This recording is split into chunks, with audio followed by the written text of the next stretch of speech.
Hi everyone, welcome back. This is Kavya Agarwal. So this is the second part जिसमें हम लोग business studies के कुछ और एमसीक्यूज कवर करेंगे। तो 2023 के बोर्ड के पेपर में से हम लोग कुछ एमसीक्यूज सॉल्व करते हैं ताकि आपके 1 मार्कर्स में मार्क्स कटेंगे नहीं। ठीक है, आइए स्टार्ट करते हैं हमारे फर्स्ट क्वेश्चन के साथ। तो पहला ही क्वेश्चन हमारा कंज्यूमर प्रोटेक्शन का है। दिया हुआ है, Sarita bought a flat from Sugan developers for 5 crore. 5 crore का एक फ्लैट खरीदा एंड वो shock to discover that the quality of construction was bad. Construction quality काफी खराब थी। Roof leaked during the rainy season, leakage भी था। And plaster was coming off at various places. Okay, तो काफी सारी कमियां निकली उस फ्लैट में। Which consumer forum should she approach for redressal of her grievance. तो अब अगर उसे कंप्लेंट करनी है तो कौन से कमीशन या कोई कौन से कंज्यूमर फोरम में जाना चाहिए। तो आपको यहाँ पे अमाउंट बताना चाहिए, तो 5 करोड़ है। तो ये स्टेट कमीशन में जाके अपनी कंप्लेंट फाइल कर सकती है। ठीक है, अगर अप टू 1 करोड़ होता है, अप टू 1 करोड़, तो डिस्ट्रिक्ट में जाओगे। ठीक है, 1 करोड़। अगर 1 करोड़ से 10 करोड़ तक की कंप्लेंट है तो स्टेट में, स्टेट कमीशन। और अगर 10 करोड़ से ज्यादा की है तो उस केस में नेशनल, नेशनल कमीशन। ठीक है, तो 5 करोड़ तो इस बारे में आएगा स्टेट कमीशन। ओके जी। इसके बाद सेकंड है, in a recent ruling the Supreme Court of India has ordered an immediate stop on commercial activities in a 500-meter radius of the Taj Mahal and asked Agra Development Authority to ensure compliance of its directive। तो basically supreme court ने एक order pass किया है कि जितनी भी commercial activities है 500 metre के रेडियस के अंदर उनको हमें रोक देना है। सुप्रीम कोर्ट का ऑर्डर है, हमें बताना है कौन सा डायमेंशन होगा। तो देखो, अगर सुप्रीम कोर्ट ने ऑर्डर दे दिया है यानी कि ये क्या है, हमारा लीगल एनवायरनमेंट का पार्ट है। जितनी भी कोर्ट की जजमेंट्स होती हैं, ऑर्डर्स होते हैं, वो सब लीगल में आते हैं। ठीक है, लीगल। ओके, इसके बाद नेक्स्ट है, हमसे पूछा है the point of importance of organising, कौन सी होगी। So Compro solutions offers IT services to clients across the country during COVID-19 to accommodate changes taking place in the business environment. It suitably modified its organization structure in a way that work from home became the new way of working for all employees। मतलब क्या है कि Covid 19 के बाद businesses में changes आए क्योंकि environment change हो रहा था। तो ऑर्गेनाइजेशन अपना स्ट्रक्चर भी चेंज करके वर्क फ्रॉम होम को अडॉप्ट किया, जिससे क्या हुआ, कॉस्ट बेनिफिट्स मिले और फ्लेक्सिबिलिटी देखने के लिए मिली ऑर्गेनाइजेशन के अंदर। हमें बताना है कौन सा पॉइंट है ऑफ इंपॉर्टेंस ऑफ ऑर्गेनाइजिंग। तो देखो, एनवायरनमेंट चेंज हुआ, ऑर्गेनाइजेशन अपना स्ट्रक्चर अकॉर्डिंगली मॉडिफाई किया, यानी कि अडेप्शन टू चेंजेस, चेंजेस के संग खुद को अडेप्ट करना is the importance of organising. ठीक है, इसके बाद अगला है, which of the following is not a part of social environment. Social environment का कौन सा पार्ट नहीं है। लाइफ एक्सपेक्टेंसी, ये तो पार्ट होता है। Education system and literacy rate, ये भी सोशल का पार्ट है। कंजम्पशन हैबिट्स, ये भी सोशल का पार्ट होता है। लेकिन मनी सप्लाई की अगर हम बात करें तो मनी सप्लाई तो इकोनॉमिक एनवायरनमेंट का पार्ट है। ठीक है, तो option D, option D. Okay, then next है, which of the following is not, which of the following is not a function of middle level management. Middle level का कौन सा फंक्शन नहीं है। तो देखो, middle level, analysing the business environment and its implications for survival of the firm. Environment को analyse करने का काम क्या मिडिल लेवल का होता है। गलत, ऑप्शन ए ही हमारा आंसर है, क्योंकि ये वाला काम तो टॉप लेवल का होता है। बाकी पॉलिसीज को इंटरप्रेट करना, डिपार्टमेंट में सही पर्सोनेल होने चाहिए, लोगों को मोटिवेट करना, ये सब हमारा मिडिल लेवल के फंक्शंस में आता है। ठीक है, ओके। इसके बाद, these days consumers are making eco friendly and healthy choices and are saying no to all things made of plastic and replacing it with stainless steel and ceramic containers. मतलब consumers जो है वो eco friendly और healthy choices पे depend हो चुके हैं, eco friendly products चाहते हैं और प्लास्टिक वाली जो चीजें उनको रिप्लेस कर रहे हैं। This forcing businesses to change as well, जिसकी वजह से बिजनेस को खुद भी चेंज करना पड़ेगा अपना स्ट्रक्चर। कौन सा फीचर है बिजनेस एनवायरनमेंट का, ये होगा हमारा डायनामिक। ठीक है, जैसे जैसे कस्टमर्स की नीड्स चेंज हो रही है, प्रेफरेंस चेंज हो रहा है, आपके बिजनेस का स्ट्रक्चर भी आपको चेंज करना पड़ेगा, यानी कि डायनामिक है, डायनामिक। ओके, इसके बाद, government of India demonetised notes of 500 and 1000 on November 2016। Demonetisation means, तो डीमोनेटाइजेशन का मतलब कि हमने एक करेंसी को लीगल टेंडर से हटा दिया। ठीक है, so they ceased to be legal tender except for a few specified purpose. बिल्कुल ठीक है, लीगल टेंडर सीज कर दिया, खत्म कर दिया। कुछ स्पेसिफाइड पर्पस के लिए आप कर सकते हो यूज, अदरवाइज उसको हम लीगल टेंडर कंसीडर नहीं कर रहे। तो ऑप्शन ए हमारा करेक्ट है, ऑप्शन ए। ठीक है, अच्छा, इसके बाद अगला है, हमें बताना है the principle of management highlighted कौन सा है।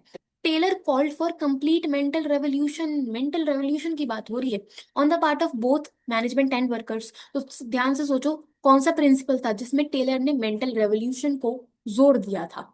वो आएगा हमारा हार्मनी नॉट डिस्कॉर्ड में। ठीक है, बाकी का आपको पढ़ने की रिक्वायरमेंट ही नहीं, आपको आंसर पता है। मेंटल रेवोल्यूशन की बात तो हार्मनी नॉट डिस्कॉर्ड में हुई थी, तो ऑप्शन सी, सिंपल चीज। ओके, इसके बाद अगला है स्टेप ऑफ कंट्रोलिंग प्रोसेस, हमें बताना है जो डिस्कस हुआ है।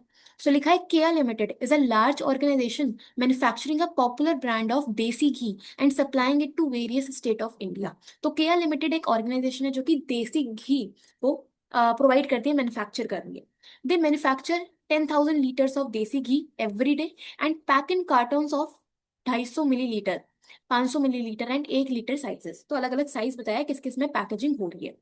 The production manager ensures that 1 out of every 10 cartons of each size is checked for quality control every day। जो प्रोडक्शन मैनेजर है वो इंश्योर करके चलता है कि वो हमेशा हर एक कार्टन में से एटलीस्ट एक जो प्रोडक्ट है, एक 1 out of every 10 कार्टन, हाँ एक आइटम को वो चेक करेंगे, क्वालिटी चेक करने के लिए हर बार करते हैं। तो आपको बताना कौन सा स्टेप है। तो इसमें आएगा मेजरमेंट ऑफ एक्चुअल परफॉर्मेंस, कि एक्चुअल में जो काम हुआ है उसको हम मेजर कर रहे हैं, है ना, चेक कर रहे हैं हम लोग कि हमने काम किया कैसा है, क्वालिटी चेक कर रहे हैं, यानी कि एक्चुअल परफॉर्मेंस को हम मेजर कर रहे हैं। ठीक है, ओके। देन नेक्स्ट है, हमें बताना है function of marketing perform by Pratik Singh, marketing का फंक्शन। तो दिया है Pratik Singh open a jewellery store fashion jewels offering work wear light jewellery with modern designs for young working women. तो प्रतीक सिंह की एक ज्वेलरी स्टोर है, ठीक है, वो मॉडर्न डिजाइन्स की ज्वेलरी ऑफर करते हैं वहाँ पे। Good jewellery designs not only made the jewellery attractive for young women but also gave him competitive edge in the market. तो गुड ज्वेलरी डिजाइन्स, डिजाइन्स की बात हो रही है, जिसकी वजह से क्या हुआ, ज्वेलरी अट्रैक्टिव तो हुई बट आपको कॉम्पिटेटिव एज भी मिली है मार्केट में। The jewellery was a hit with working women and fashion jewels was able to report a profit of 3 crore in the first year itself। तो बेसिकली यहाँ पे बात हुई है डिजाइन के बारे में कि ज्वेलरी का जो डिजाइन है वो काफी अट्रैक्टिव है जिससे कॉम्पिटेटिव एज मिली। तो हमें बताना है मार्केटिंग का कौन सा फंक्शन है। तो देखो डिजाइनिंग पे बात हो रही है, डेवलपमेंट पे बात हो रही है, प्रोडक्ट के बारे में बात हो रही है, यानी कि आएगा product designing and development, product designing and development. ठीक है, इसके बाद the process that initiates implementation of plans by clarifying jobs working relationships and effectively deploying resources for attainment of identified and desired results. Plans तो बन गए, अब उनका implementation शुरू हो रहा है, जॉब्स को क्लैरिफाई कर रहे हो, रिलेशनशिप्स को मेंटेन कर रहे हो, अथॉरिटी रिस्पॉन्सिबिलिटी रिलेशनशिप, किस में आता है ये आता है हमारे ऑर्गेनाइजिंग फंक्शन में। ठीक है, जिसमें हम प्लान्स को इम्प्लीमेंट करते हैं, जॉब्स को क्लैरिफाई करते हैं कि किसका क्या काम होने वाला है, वो सब आता है ऑर्गेनाइजिंग फंक्शन में। ठीक है, okay। इसके बाद identify the correct sequence of two level channel of distribution. Two level channel, so manufacturer से लेके कस्टमर के बीच में दो लोग आएंगे। तो देखो मैन्युफैक्चरर है और कस्टमर है, मैन्युफैक्चरर और कस्टमर, इनके बीच में दो लोग आएंगे, है, मैन्युफैक्चरर से कस्टमर तक चीजें जाएंगी। तो आपका ऑप्शन आएगा, देखो ऑप्शन बी और सी तो होंगे नहीं, क्योंकि लास्ट में हमारे पास कंज्यूमर होना चाहिए, कस्टमर होना चाहिए, अल्टीमेटली प्रोडक्ट तो कस्टमर तक पहुंचेगा। तो पहले मैन्युफैक्चरर आएगा, उसके बाद होलसेलर, देन रिटेलर और फिर कंज्यूमर। ये है हमारा two level channel, option D, option D. ठीक है, मैन्युफैक्चरर से कंज्यूमर के बीच में हमारे होलसेलर हैं और रिटेलर हैं। ओके, चलो। देन नेक्स्ट है dash has been established with the specific objective of providing a ready market for money market instruments. तो कौन है, क्या हमने कौन सा इंस्टीट्यूट एस्टैब्लिश किया था जिसका ऑब्जेक्टिव था एक रेडी मार्केट प्रोवाइड करना for money market instruments. Option आएगा इसका A, discount finance house of India. ठीक है, discount finance house of India establish किया गया था, जो कि एक रेडी मार्केट प्रोवाइड करता है मनी मार्केट इंस्ट्रूमेंट्स के लिए। ओके, ठीक है।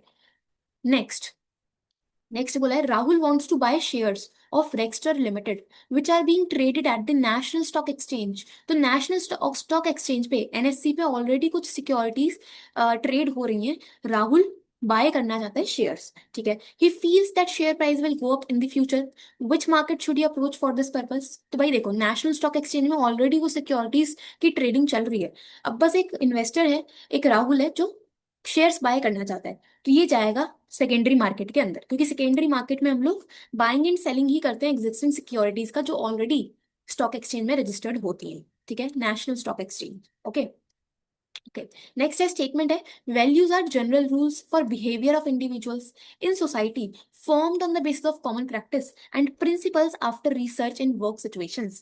तो वैल्यूज के बारे में बताया है, वैल्यूज कुछ जनरल रूल्स होते हैं जो कि इंडिविजुअल्स के बिहेवियर के लिए बनाए जाते हैं कॉमन प्रैक्टिस के बाद। तो बिल्कुल सही है। दूसरा, while practicing principles of management, values cannot be neglected as businesses have to fulfill social and ethical responsibility towards society। तो जब भी आप प्रिंसिपल्स को अप्लाई करो, आपको वैल्यूज को नेग्लेक्ट नहीं करना, इग्नोर नहीं करना है। ठीक है, सोशल एंड एथिकल रिस्पॉन्सिबिलिटीज को पूरा करने के लिए वैल्यूज रिक्वायर्ड है। ये भी सही है, दोनों स्टेटमेंट सही। ठीक है, दोनों सही। अच्छा, इसके बाद विच of the following is a development function of SEBI. SEBI का डेवलपमेंट फंक्शन बताना है। तो डेवलपमेंट फंक्शन का काम होता है जो इंटरमीडियरीज हैं, जो ब्रोकर्स हैं, उनकी ट्रेनिंग, उनको ट्रेनिंग देना, ये हमारे डेवलपमेंट फंक्शन में आता है। तो ऑप्शन है training of intermediaries of the security market, बिल्कुल सही, यही ऑप्शन आएगा। ठीक है, इंटरमीडियरीज की ट्रेनिंग करवाना ये डेवलपमेंट फंक्शन का ही डेवलपमेंट फंक्शन में आता है। ठीक है, बाकी पॉइंट्स जो है वो और जो हमारे फंक्शन है रेगुलेटरी और प्रोटेक्टिव उसमें आएंगे। ठीक है, चलो आगे देखते हैं। इसके बाद नेक्स्ट है the element of promotion mix, which involves a variety of programs designed to promote or protect a company's image।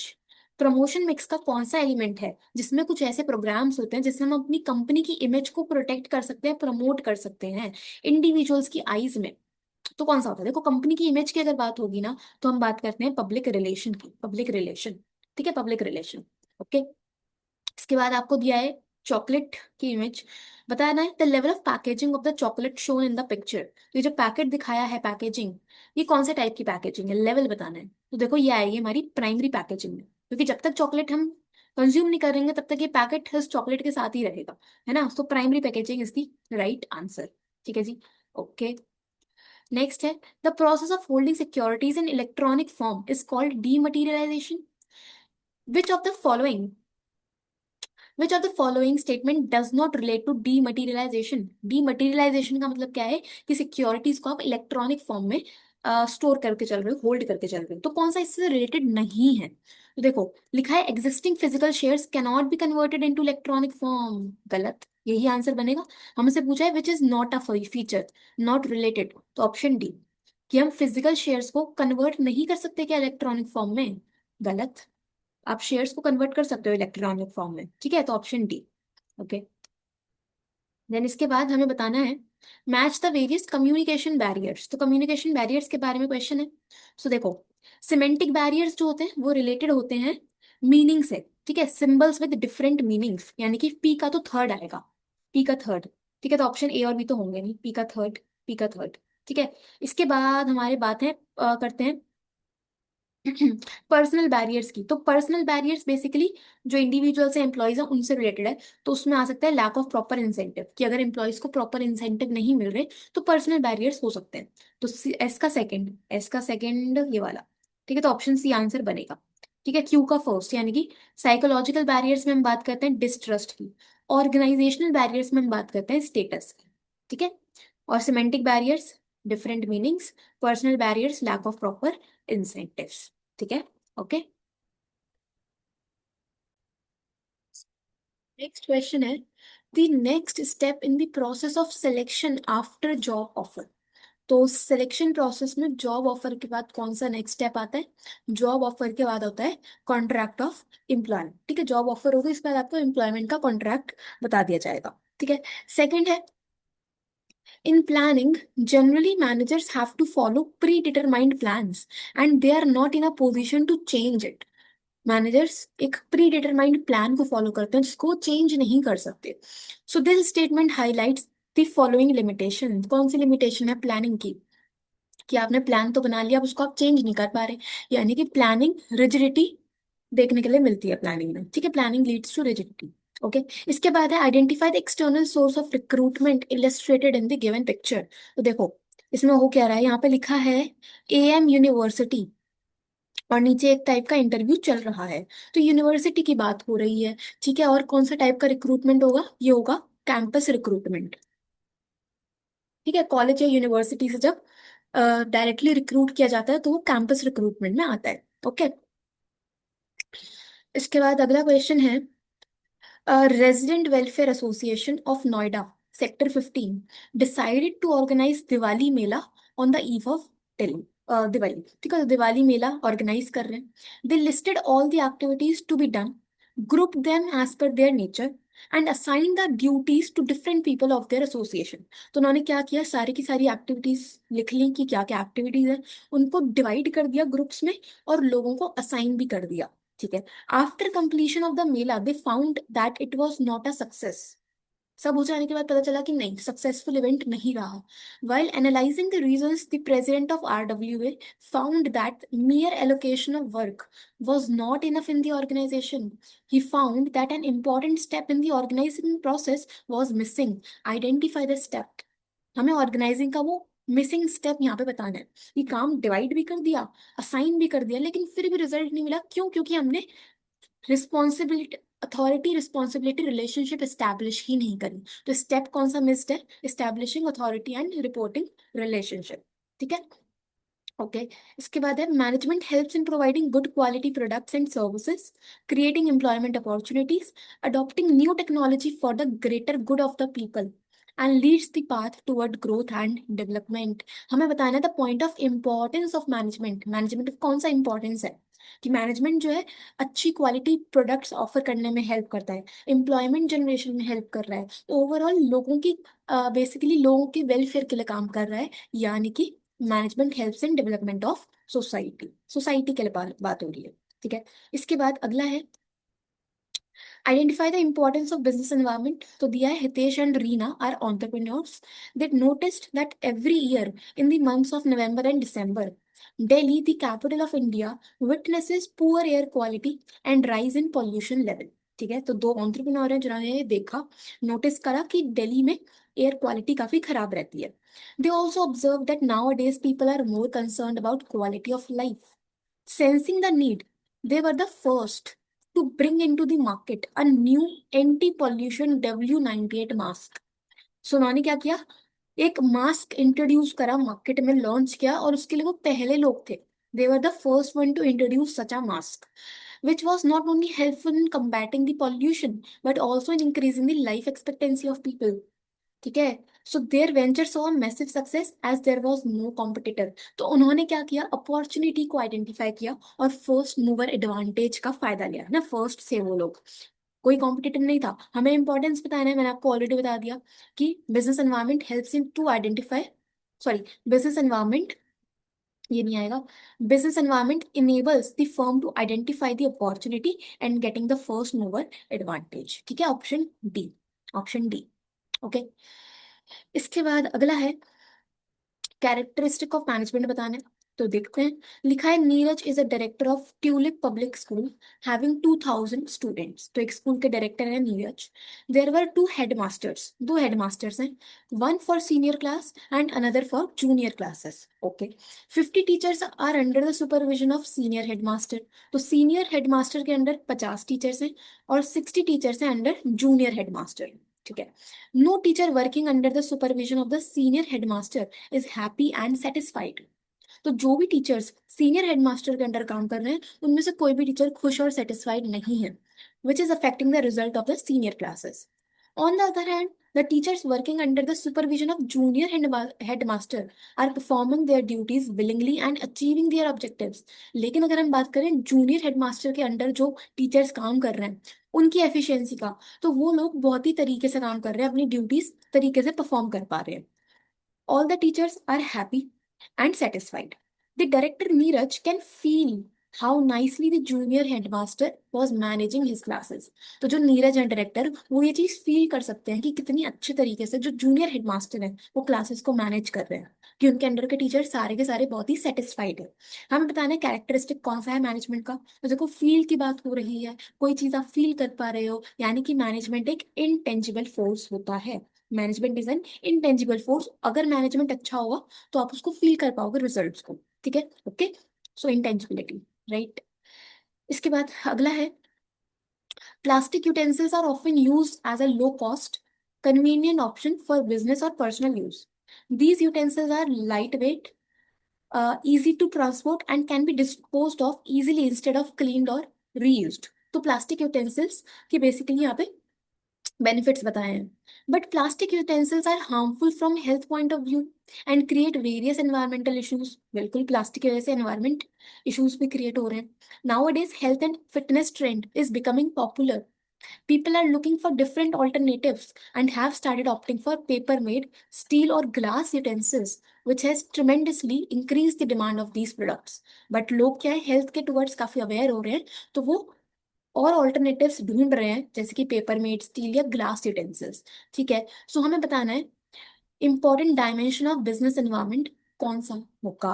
तो देखो यहाँ पे बात हो रही है हेल्थ से रिलेटेड, सोसाइटी के वेलफेयर से रिलेटेड, एनवायरनमेंट से रिलेटेड, है ना, हेल्थ की बात हो रही है, लोगों के बेसिकली वैल्यूज की बात हो रही है। तो यहाँ पे आएगा सोशल एनवायरनमेंट, सोशल एनवायरनमेंट। ठीक है, हेल्थ की बात हो रही है इसलिए। ठीक, चलो इसके बाद अगला है,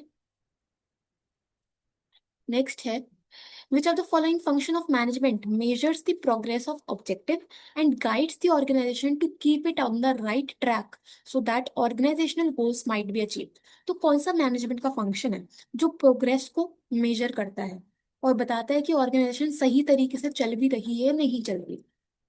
आंसर आएगा कंट्रोलिंग। ठीक है, कंट्रोलिंग में हम लोग मॉनिटर करते हैं एक्चुअल परफॉर्मेंस को। ओके, ठीक, इसके बाद अगला है, AN Stationery Limited is a manufacturing various items of stationery like pencils, erasers, gel pen, ball pen, etc. The production manager, Ghanshyam, is very particular about the efficiency of production. तो एक manager है, production manager, जो कि efficiency को लेके काफी ज्यादा particular है, which he measures by counting the number of pieces produced and number of defected pieces in a batch. तो वो कैसे क्या करता है कि वो देखता है कि कितने प्रोड्यूस हुए हैं आइटम्स, कितने नंबर ऑफ पीसेस प्रोड्यूस हुए और कितने डिफेक्टिव पीस हैं। By doing this he is performing an important function of management. कौन सा फंक्शन होगा ये बताओ? कि जो प्रोडक्शन मैनेजर है वो एफिशिएंसी को लेके काफी ज्यादा पर्टिकुलर है, जिसके लिए वो नंबर ऑफ पीसेस को काउंट कर रहा है, कितने प्रोड्यूस हुए, कितने डिफेक्टिव हैं। तो क्या वो डायरेक्टिंग है? नहीं, डायरेक्टिंग में तो हम ट्रेनिंग, लीडरशिप की बात कर रहे होते हैं, ऑर्गेनाइजिंग भी नहीं है। कंट्रोलिंग, यस कंट्रोलिंग होगा। कंट्रोलिंग में हम लोग मेजर करते हैं, चेक कर रहे होते हैं, मॉनिटर करते हैं परफॉर्मेंस को। ठीक है, कंट्रोलिंग। ओके, इसके बाद the method of training in which actual work environment is created in a classroom and employees use the same material, files and equipment that are required to be used by them in their day to day working. कौन सा training method है जिसमें एक actual work environment create किया जाता है? Vestibule training. ठीक है, वेस्टिब्यूल ट्रेनिंग में एक्चुअल वर्क एनवायरनमेंट क्रिएट किया जाता है जिसमें आप सेम मटेरियल यूज करते हो। ठीक है, ओके, इसके बाद स्टेटमेंट है, for any exchange to take place it is important that there must be at least two parties, buyer and a seller. Exchange अगर करनी है, एक्सचेंज मैकेनिज्म फॉलो करना है, तो उसमें बायर और सेलर होने जरूरी है। बिल्कुल, exchange can take place even if the buyers and sellers are not able to communicate with each other. अगर बायर और सेलर आपस में कम्युनिकेट ही नहीं कर रहे तो क्या एक्सचेंज हो पाएगा? नहीं हो पाएगा। ठीक है, एक्सचेंज ही नहीं हो पाएगा कि हम दुकान पे गए कुछ खरीदने, बायर हैं, सेलर कुछ बोल ही नहीं रहा हमसे, तो एक्सचेंज कहाँ से हो जाएगा भाई, है ना? तो गलत है स्टेटमेंट, कम्युनिकेशन होना चाहिए। ठीक, इसके बाद आपको बताना है फिलोसफीज, मार्केटिंग फिलोसफीज। तो देखो, सबसे पहले प्रोडक्ट कॉन्सेप्ट। तो प्रोडक्ट कॉन्सेप्ट बात करता है क्वालिटी से, क्वालिटी पे बात करता है कि प्रोडक्ट की क्वालिटी बहुत ही A1 होनी चाहिए। ठीक है, तो it emphasis on quality, performance and features of product. ठीक है, पी का तो सेकंड। प्रोडक्शन कॉन्सेप्ट बात करता है कि आपको बल्क में प्रोडक्शन करना है, क्वालिटी मैटर नहीं करती, हमें सिर्फ प्रोडक्शन करना है। ठीक है, so it emphasis on profit maximisation through volume of production, जिससे कॉस्ट कम आएगा। ठीक है, क्यू का थर्ड। सेलिंग कॉन्सेप्ट बोलता है कि भाई माल को बेचना है और प्रॉफिट बनाना है, चाहे बेकार गुड्स हो तब भी बेचो, सेलिंग पे फोकस कर रहा है, यानी कि increasing profit through increased sales volume. R का फर्स्ट। और मार्केटिंग बोलता है कि आपको प्रॉफिट तो बनाना है बट साथ साथ कस्टमर के सेटिस्फैक्शन के लिए भी काम करना है। ठीक है, सो पी का है सेकंड और एस का फोर्थ, ऑप्शन ए। ठीक है, चलो इसके बाद, the function of stock exchange which helps in creating a continuous market where securities are bought and sold. तो स्टॉक एक्सचेंज का कौन सा फंक्शन है जिसमें एक मार्केट क्रिएट किया जाता है जहाँ पे हम सिक्योरिटीज का बाइंग एंड सेलिंग कर सकते हैं? कौन सा फंक्शन आएगा? फंक्शन आएगा इसका providing liquidity and marketability to existing security. Liquidity का मतलब कि आप बेसिकली सेल परचेज करके सिक्योरिटीज को कैश में कन्वर्ट कर सकते हो, तो ऑप्शन सी। ठीक है, इसके बाद अगला है the marketing function which includes a plan, the marketing function which includes plan for increasing the level of production, promotion of the products, etc. and specifies the action programs to achieve these objectives। तो कौन सा marketing function है जिसमें हम लोग पूरा का पूरा प्लान बनाते हैं कि हम कैसे प्रोडक्शन बढ़ा सकते हैं, प्रमोशन कैसे करना है, ठीक है, हमें ऑब्जेक्टिव अचीव कैसे करना है, उसका एक प्रॉपर प्लान है। किसमें आएगा ये, कौन सा फंक्शन है, मार्केटिंग प्लानिंग। ठीक है, मार्केट के बारे में पूरी की पूरी आप प्लानिंग करके चलो। ओके, इसके बाद हमें बताना है which of the statement is incorrect. Incorrect statement बताना है। लिखा है the protective function of security exchange board of India include levying fee और other charges for carrying out the purpose of the act. Security and exchange board of India का protective function में क्या ये चीज आती है कि हम अगर जिसमें हम चार्जेस लगा सकते हैं, फीस इम्पोज कर सकते हैं क्या, नहीं। प्रोटेक्टिव फंक्शन में फीस लगाना, चार्जेस लगाना नहीं आता, ये सब रेगुलेटरी में आएगा। ठीक है, तो ये ऑप्शन इनकरेक्ट है, ऑप्शन ए इज इनकरेक्ट। बाकी सारे ऑप्शन बिल्कुल सही हैं कि डेवलपमेंट फंक्शन में हम ट्रेनिंग की बात करते हैं, रेगुलेटरी फंक्शन में हम लोग रजिस्ट्रेशन की बात करते हैं। ठीक है, ऑब्जेक्टिव क्या है security exchange board of India का, कि हमें राइट्स और इन्वेस्टर्स के इंटरेस्ट को प्रोटेक्ट करके चलना है। तो बाकी ऑप्शन सही है, बस पहला ऑप्शन गलत। Okay, the use of debt increases the financial risk of a business. The factor determining the choice of appropriate capital structure of a company highlighted in the above statement is। अगर हम date ज्यादा use करेंगे तो उससे financial risk increase हो जाता है। तो कौन सा फैक्टर है कैपिटल स्ट्रक्चर का, देखो रिस्क की बात हो रही है तो सीधी सीधी बात है, हम लोग रिस्क कंसिडरेशन पे टिक मारेंगे। ठीक है, डेट ज्यादा यूज करोगे तो रिस्क बढ़ेगा, that is risk consideration. Okay, इसके बाद है a social process by which individual groups obtain what they need and want through creating offerings and freely exchanging products and services of value with others।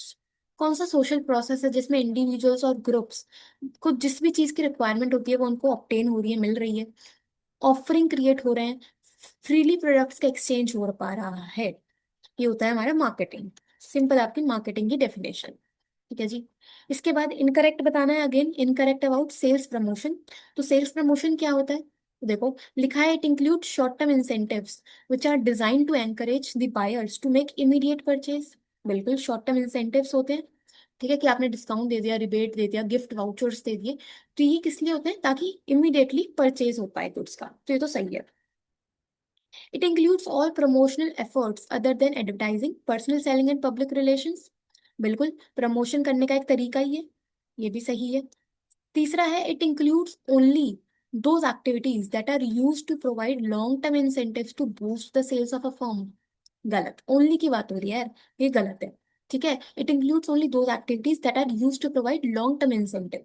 Firm को long term benefit देने में ही सिर्फ ये activity काम आती है क्या, गलत, शॉर्ट टर्म की बात होती है। ठीक है, बाकी it includes the activity which are undertaken to supplement other promotional efforts. तो बिल्कुल सही है, एडवर्टाइजिंग और पर्सनल सेलिंग के अलावा प्रमोशन करने का एक जरिया है। तो ऑप्शन सी इनकरेक्ट है, यही आंसर बनेगा। ओके, इसके बाद which is not a factor affecting financing decision. Financing decision में आपको डिसाइड करना होता है कि हमें कितना पैसा डेट से लेना है और कितना इक्विटी से।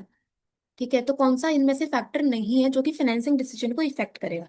देखो कॉस्ट तो इफेक्ट करेगा, जिसमें कॉस्ट कम आएगा आप उसके संग जाओगे। रिस्क भी चेक करोगे कि हम डेट से पैसा रेज करें या इक्विटी से रेज करें, किसमें रिस्क कम है। कैश फ्लो पोजीशन भी चेक करोगे भाई, है ना, क्योंकि डेट से अगर पैसा रेज करोगे तो उस पर इंटरेस्ट भी देना है, इंटरेस्ट तो कैश में दोगे ना, तो कैश फ्लो आपको चेक करना है। ग्रोथ अपॉर्चुनिटी, ग्रोथ अपॉर्चुनिटी इसका फैक्टर नहीं है। ठीक है, ग्रोथ अपॉर्चुनिटी हमारा डिविडेंड डिसीजन में आता है। Okay, so growth opportunity is incorrect, right. ठीक है, इसके बाद देखो नेक्स्ट क्वेश्चन दिया है the next step in the selection process after selection decision. So again selection process में एक स्टेप होता है सिलेक्शन डिसीजन, उसके अगला स्टेप कौन सा होगा, अगला स्टेप होता है हमारा मेडिकल एग्जामिनेशन। ठीक है, आपने सिलेक्शन डिसीजन बना लिया कि किसे सिलेक्ट करना है, उसके बाद आप मेडिकल एग्जामिनेशन की तरफ जाते हो। ओके, इसके बाद है the purpose of planning is to meet future events effectively to the best advantage of an organisation. So planning का पर्पस होता है कि जो फ्यूचर इवेंट्स हैं उनको हम इफेक्टिवली मीट कर पाए, ठीक है, जिससे ऑर्गेनाइजेशन को बेस्ट वे में एडवांटेज मिले। This statement highlights which of the following features of planning. तो कौन सा प्लानिंग का फीचर है ये हमें बताना है। So as per the option हमारा आंसर आएगा डी। प्लानिंग फ्यूचरिस्टिक होता है, हम फ्यूचर के बारे में ही बात कर रहे हैं, ठीक है, फ्यूचरिस्टिक है। ओके, इसके बाद अगला है तीसरा क्वेश्चन इसके पीडीएफ के according. Identify the external source of recruitment. External source of recruitment हमें बताना है। तो देखो दिया हुआ है फैक्ट्री गेट, और फैक्ट्री गेट पे लिखा है रिक्वायर्ड सिक्योरिटी गार्ड। क्या है, तो अगर हम फैक्ट्री के गेट पे ही इस तरह से एडवर्टीजमेंट लगा दें कि हमें किस पर्सन की रिक्वायरमेंट है अपनी ऑर्गेनाइजेशन के अंदर, तो वो होता है हमारा डायरेक्ट रिक्रूटमेंट। ठीक है, डायरेक्ट रिक्रूटमेंट फैक्ट्री गेट की बात होगी। ओके, इसके बाद आपको बताना है, क्वेश्चन में है the above information highlights one of the features of business environment. तो फीचर बताना है बिजनेस एनवायरनमेंट का। ठीक है, देखो लिखा है Cartoony Planet is a well known indoor playground for organising parties for children in Noida. ठीक है, इंडोर प्लेग्राउंड है जिसमें पार्टीज ऑर्गेनाइज कर सकते हो। It has many play stations and it organises various activities for the kids to enjoy. Looking at the increasing number of children visiting Cartoony Planet, a new indoor playground in the name of Tinny Tot's House came up with advanced swings, playstations, and entertainment activities near Cartoony Planet. So जैसे जैसे number of children increase होने लगे तो एक नया indoor playground introduce हो गया, that was Tiny Tots House. ठीक है, to compete with the newly opened indoor playground, Cartoony Planet also added some advanced swings and entertainment activities to attract more children. तो देखो पहले एक कार्टूनी प्लैनेट नाम का प्लेग्राउंड ऑपरेट कर रहा था, बट जैसे जैसे नंबर ऑफ चिल्ड्रन बढ़े तो एक कॉम्पिटिटर आ गया टिनी टॉट्स के नेम से। तो उस कंपटीशन को बीट करने के लिए जो एक कार्टूनी प्लैनेट था उसने भी कुछ कुछ advanced swings entertainment activities introduce कर दी। ठीक है, हमें बताना है कौन सा फीचर है। तो फीचर कौन सा होगा, फीचर होगा हमारा डायनामिक नेचर। कि बिजनेस एनवायरनमेंट चेंज हुआ, कॉम्पिटिटर आया, तो आपने उसके अकॉर्डिंगली अपना बिजनेस भी चेंज करा। ठीक है, ओके। The obligation of a subordinate to properly perform the assigned duty is. एक सबॉर्डिनेट की ऑब्लिगेशन है कि जो भी उसे काम असाइन किया है वो उसे तरीके से परफॉर्म करे, तो वो क्या होता है, उसकी ऑब्लिगेशन होती है रिस्पॉन्सिबिलिटी। ठीक है, उसकी रिस्पॉन्सिबिलिटी। ओके, देन नेक्स्ट है, आपको इसमें क्या बताना है, identify the importance of business environment. ठीक है, तो दिया है Dolma and Una were gardeners with decades of hands-on experience. They were the first ones to recognize the need of indoor gardens, especially for plant lovers living in apartments. तो they were the first one जिन्होंने need को identify करा। ठीक है, they took the advantage of this opportunity and decided to offer beautiful designing ideas for indoor gardening through their innovative venture. ठीक है, सो एक तो पहली बात they were the first one to recognise the need, और उन्होंने अपॉर्चुनिटी का advantage भी लिया। तो आपको यहीं से पता चल जाना चाहिए कि हम यहाँ पे बात करते हैं कि बिजनेस एनवायरनमेंट से आप अपॉर्चुनिटी को आइडेंटिफाई करके फर्स्ट मूवर एडवांटेज ले सकते हो। ठीक है, ओके। इसके बाद अगला बोला है आपको डायमेंशन ऑफ बिजनेस एनवायरनमेंट बताना है। सो दिया हुआ है digi locker is a flagship initiative of Ministry of Electronics and IT, Government of India.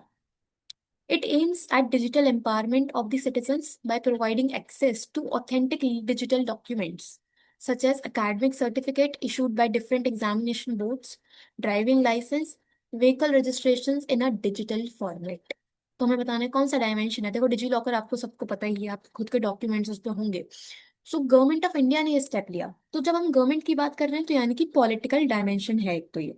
ठीक है, दूसरा डिजी लॉकर में आप डिजिटल फॉर्म में अपने डॉक्यूमेंट्स रख सकते हो, स्टोर कर सकते हो, तो वो टेक्नोलॉजी का भी पॉइंट हो गया। तो यहाँ पे पॉलिटिकल एंड टेक्नोलॉजिकल आंसर बनेगा। ठीक है, पॉलिटिकल एनवायरनमेंट क्यों, क्योंकि गवर्नमेंट ने स्टेप लिया है।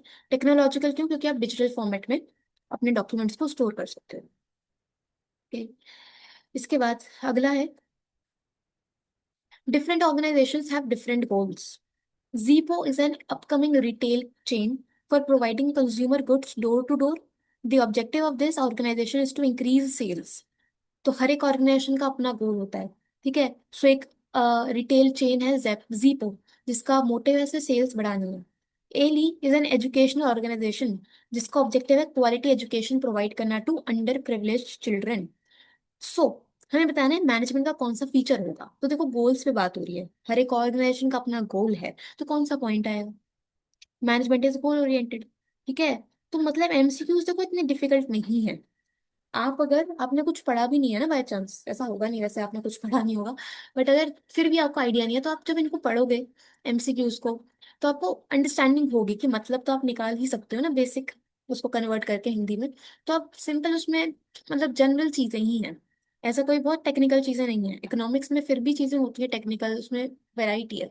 बिजनेस स्टडीज कंपैरेटिवली इजियर, ठीक है। चलो उसके बाद, whether the decisions have been translated into desired actions or not can be confirmed by performing which of the following function of management। मतलब जो आपने डिसीजंस लिए थे, whether the decisions have been translated into desired action or not। हाँ, तो आपने जो plans बनाए थे, आपने उनको एक्शन में कन्वर्ट किया भी है या नहीं किया है, वो आप कैसे पता लगा सकते हो? कौन सा फंक्शन से पता लगेगा? पता लगेगा कंट्रोलिंग से, जब हम चेक करेंगे लास्ट में कि काम प्रॉपरली हुआ है या नहीं हुआ, ठीक है जी। इसके बाद, Himanshu is working as a marketing manager in Suvidit air conditioners, a well known brand in the field of AC. Till last month the company was able to achieve its sale target. तो पिछले महीने तक तो कंपनी अच्छे से अपने sales target पूरे कर रही थी, but this month Himanshu observe that targets are not being met and the number of AC sold was decreasing. But Himanshu ने ऑब्जर्व किया कि अब जो टारगेट्स हैं वो पूरे नहीं हो पा रहे, सेल्स भी कम होती जा रही हैं। He analyzed the situation and found that the new salesman appointed last month was not good, and for this he took necessary action। तो उसने एनालाइज किया, उसे पता चला कि जो सेल्समैन रखे गए थे वो तरीके से काम ही नहीं कर रहे थे, जिसके खिलाफ एक्शन लिया गया। आपको बताना है which function of management helped Himanshu to identify that decrease in sale. Sales कम हुई, वो आइडेंटिफाई करने में कौन सा फंक्शन यहाँ पे परफॉर्म किया गया है हिमांशु के द्वारा? तो देखो, आपने सिचुएशन को एनालाइज किया, करेक्टिव एक्शन लिया है ना, तो ये आएगा कंट्रोलिंग में। एक्शन ले रहे हो, सिचुएशन को एनालाइज कर रहे हो कि टारगेट्स तो पूरे ही नहीं हुए, परफॉर्मेंस मेजर कर लिया आपने, सिचुएशन को एनालाइज किया, एक्शन भी लिया, ये सब आता है कंट्रोलिंग में, कंट्रोलिंग में, ठीक है। इसके बाद अगला है, the activities whose outcome not only improves the job performance but also help individuals in the progress. मतलब वो एक्टिविटी जिससे सिर्फ जॉब परफॉर्मेंस इंप्रूव नहीं हो रहा, बल्कि इंडिविजुअल्स को हेल्प हो रही है प्रोग्रेस करने में towards maturity and actualisation of their potential capacities. अपनी कैपेसिटीज, अपना पोटेंशियल समझने में भी हेल्प हो रही है। तो वो कौन सा पॉइंट होगा? डेवलपमेंट, ठीक है। कि एक तो जॉब परफॉर्मेंस तो इंप्रूव हो ही रहा है, साथ में इंडिविजुअल को अपनी खुद की कैपेसिटी भी यहाँ से पता चल रही है, डेवलपमेंट, ओके। इसके बाद अगला, नेक्स्ट है, दिया है, the concept of product relates to not only the physical product but also the benefits offered by it from customer point of view. तो प्रोडक्ट का कॉन्सेप्ट सिर्फ इतना नहीं है कि फिजिकली जो प्रोडक्ट है वो है ना, मतलब जैसे ये फोन है तो ये फिजिकल प्रोडक्ट, ठीक है, तो बस इधर तक ही रेस्ट्रिक्टेड नहीं है प्रोडक्ट का कॉन्सेप्ट, उससे जो बेनिफिट्स मिल रहे हैं वो भी प्रोडक्ट के कॉन्सेप्ट में ही आते हैं। बिल्कुल सही। The concept of product does not include the extended product by way of all after sale service, availability of spare parts and handling complaints etc। So product के कॉन्सेप्ट में हम लोग ये बाकी की चीजों को इंक्लूड ही नहीं करते, जैसे कि after sale service, availability of spare parts. क्या ऐसा है? नहीं, ये गलत है। हम इंक्लूड करते हैं, ठीक है, इंक्लूड करते हैं। तो स्टेटमेंट क्यों गलत? ठीक है, प्रोडक्ट की बात करते हैं तो पूरा पैकेज हम लेके चलते हैं, ओके। इसके बाद आपको बताना है match the factors affecting fixed capital requirements. Fixed capital requirements के फैक्टर्स हैं, ओके। तो देखो, सबसे पहले दिया है नेचर ऑफ बिजनेस। तो नेचर ऑफ बिजनेस ये बोलता है कि ट्रेडिंग बिजनेस है या मैन्युफैक्चरिंग है, उसके अकॉर्डिंग आप चेक करोगे कितना कैपिटल चाहिए। सो ये लिखा, trading organisation needs lower investment in fixed asset as compare to manufacturing. तो ए का तो फर्स्ट है, ठीक है। टेक्नोलॉजिकल अपग्रेडेशन में हम बात करते हैं लेबर इंटेंसिव और कैपिटल इंटेंसिव की। तो मुझे ये थर्ड ऑप्शन दिख रहा है, कैपिटल इंटेंसिव और लेबर इंटेंसिव। तो बी का थर्ड। डाइवर्सिफिकेशन में हम बात कर रहे होते हैं, किस चीज की डाइवर्सिफिकेशन में हम बात करेंगे, तो इसमें से ऑप्शन देख लो ना। ए का फर्स्ट है तो ऑप्शन ए ही आएगा, वैसे ए का फर्स्ट, बी का फोर्थ। ए का फर्स्ट, बी का फोर्थ। मैंने कुछ गड़बड़ करी क्या? नहीं। हाँ, चॉइस ऑफ टेक्निक में आएगा ना ये, एक सेकंड को फिर से बताती हूँ मैं। गलती कर दी हमने, गलती कर दी। वैसे आंसर इसका ऑप्शन ए है, ठीक है। नेचर ऑफ बिजनेस का तो फर्स्ट। टेक्नोलॉजिकल अपग्रेडेशन में हम बात करेंगे इस वाले पॉइंट की। Mobile phone became obsolete faster and are replaced much sooner than furniture और मैनी अदर एस्पेक्ट। ठीक है। सो टेक्नोलॉजी अगर अपग्रेड होगी तो उस केस में आपको ज्यादा फिक्स्ड कैपिटल चाहिए होगा, तो बी का तो फोर्थ आएगा, बी का fourth. Okay. Choice of technique में आएगा कैपिटल इंटेंसिव और लेबर इंटेंसिव, डी का थर्ड, डी का थर्ड। और सी है डाइवर्सिफिकेशन, तो लिखा है a textile manufacturing companies installing a cement manufacturing plant. तो उसकी इन्वेस्टमेंट जो है इंक्रीज हो जाएगी अगर आप डाइवर्सिफाई कर रहे हो। ठीक है। सो ये हो गया, तो ऑप्शन ए बनेगा आंसर। ठीक है। अच्छा, इसके बाद अगला है, dash refers to the increase in profit earned by the equity shareholder due to the presence of fixed financial charges like interest। तो इक्विटी शेयर होल्डर्स की अर्निंग्स बढ़ रही है, प्रॉफिट बढ़ रहा है, क्यों? क्योंकि फिक्स फाइनेंशियल चार्ज जैसे कि इंटरेस्ट की प्रेजेंस है, इसके वजह से। तो अगर इंटरेस्ट प्रेजेंट होगा तो उससे इक्विटी वालों को फायदा हो रहा है। ये होता है हमारा trading on equity. Trading on equity में इसी चीज की बात होती है कि अगर आप डेट ज्यादा लोगे तो इक्विटी शेयर होल्डर्स को फायदा होता है, उनको प्रॉफिट बढ़ता है। ठीक है। इसके बाद the most commonly used tool of promotion which is a paid form of communication and in which the sponsor bears the cost of communicating। तो कौन सा प्रमोशन का टूल है जो पेड फॉर्म होता है, स्पॉन्सर जो है वो कॉस्ट को बियर करता है? एडवर्टाइजिंग। ठीक है, पेड फॉर्म है, स्पॉन्सर बेस में होता है।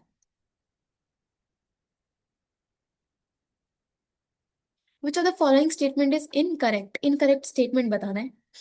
तो देखो दिया है, capital market refers to facilities and institutional arrangements through which long term funds both debt and equity are raised and invested. बिल्कुल सही है, कैपिटल मार्केट में हम लॉन्ग टर्म फंड्स की ही बात करते हैं, चाहे डेट हो चाहे इक्विटी हो। ये तो सही है। ठीक है। हमें इनकरेक्ट बताना है।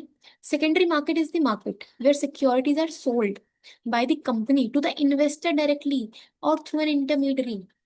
सेकेंडरी मार्केट वो मार्केट है जिसमें इन्वेस्टर डायरेक्टली सिक्योरिटीज को सेल करता है या इंटरमीडियरी के थ्रू सेल करवाता है क्या?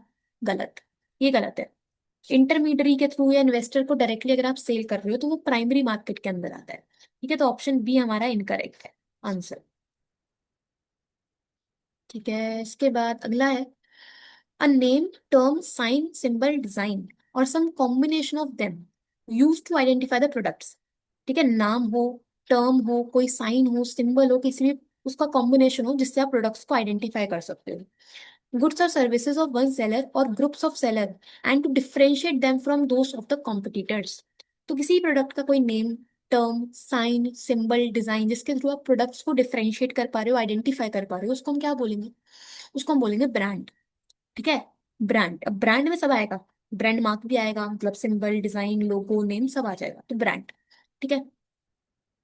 इसके बाद from the following identify the channel of distribution in which goods pass from manufacturer to the retailers who in turn sell them to the final users. कौन सा चैनल ऑफ डिस्ट्रीब्यूशन है जिसमें manufacturer होगा, ठीक है, जो सेल करेगा retailers को और जो फर्दर सेल करेंगे यूजर्स को यानी कि कस्टमर्स को? कौन सा चैनल है ये? देखो, मैन्युफैक्चरर से कस्टमर के बीच में सिर्फ एक ही बंदा आया है, रिटेलर, तो ये होगा one level channel, one level channel. ठीक है। अच्छा, इसके बाद लास्ट दो क्वेश्चन और। विच of the following statement is incorrect about personal selling? Personal selling समझते हो क्या है? कि सेलर और बायर का एक अपने आप में अच्छा रिलेशन है। ठीक है, पर्सनली जाके वो बाइंग एंड सेलिंग कर रहे हैं फेस टू फेस। हमें इनकरेक्ट बताना है। So it is a direct face to face dialogue that involves an interactive relationship between seller and buyer. ये तो सही है, फेस टू फेस डायलॉग है। It refers to short term incentives design to encourage the buyers to make immediate purchase of a product. कुछ short term incentives हैं जिससे हम immediate purchases करवा सकते हैं क्या? नहीं। ये गलत है, ऑप्शन बी। ठीक है, जो इमीडिएट परचेज के लिए आप शॉर्ट टर्म इंसेंटिव्स देते हो वो हमारे सेल्स प्रमोशन में आते हैं, सेल्स प्रमोशन। तो ऑप्शन बी हमारा इनकरेक्ट है। बाकी पॉइंट्स आप पढ़ लेना, वो करेक्ट आपको दिखेंगे। ठीक है। ओके, इसके बाद विच of the following is not a factor affecting capital structure of a company. Capital structure को कौन सा फैक्टर इम्पैक्ट नहीं करता? तो कैपिटल स्ट्रक्चर मतलब कि आपके टोटल कैपिटल में डेट कितना है, इक्विटी कितना है। तो कॉस्ट ऑफ डेट तो इम्पैक्ट डालेगा। ग्रोथ अपॉर्चुनिटीज नहीं। ठीक है, growth opportunity is not a factor. बाकी कैश फ्लो पोजीशन हम चेक करेंगे, इंटरेस्ट कवरेज रेशियो चेक करेंगे कैश फ्लो कैपिटल स्ट्रक्चर बनाते टाइम, बट ग्रोथ अपॉर्चुनिटीज में नहीं आता। ठीक है, option B is the right answer. ठीक है, दैट्स इट, इतना ही रखते हैं इसमें। तो हमने टोटल 60 MCQs कवर करे इस वीडियो में। ठीक है, और मैंने पिछला पार्ट जो डाला था उसमें हमने कुछ 40 MCQs कवर किए थे। तो टोटल 100 MCQs हमने ऑलरेडी कर लिए हैं। तो उनको एक एक करके देखो, रिवाइज करो। और ये जो सारे एमसीक्यूज हैं ये हमारे 2022-23 के जो पेपर था उसके हैं। ठीक है, 22-23 में जितने भी एमसीक्यूज आए थे बोर्ड्स में वो सारे हमने कवर कर लिए इन 2 वीडियोस के अंदर। ठीक है, तो टोटल 100 MCQs अभी तक मैंने डाल दिए। अभी और भी पोस्टिंग में करूंगी, बट जितने डाले हैं उनको चेक करो। किसी भी क्वेश्चन में पॉइंट में आपको अगर डाउट आया हो तो कमेंट में पूछ लेना। ठीक है, चलो, चैनल सब्सक्राइब कर दिया करो अगर नहीं किया है तो, और शेयर कर देना। मिलते हैं नेक्स्ट वीडियो में। Thank you so much.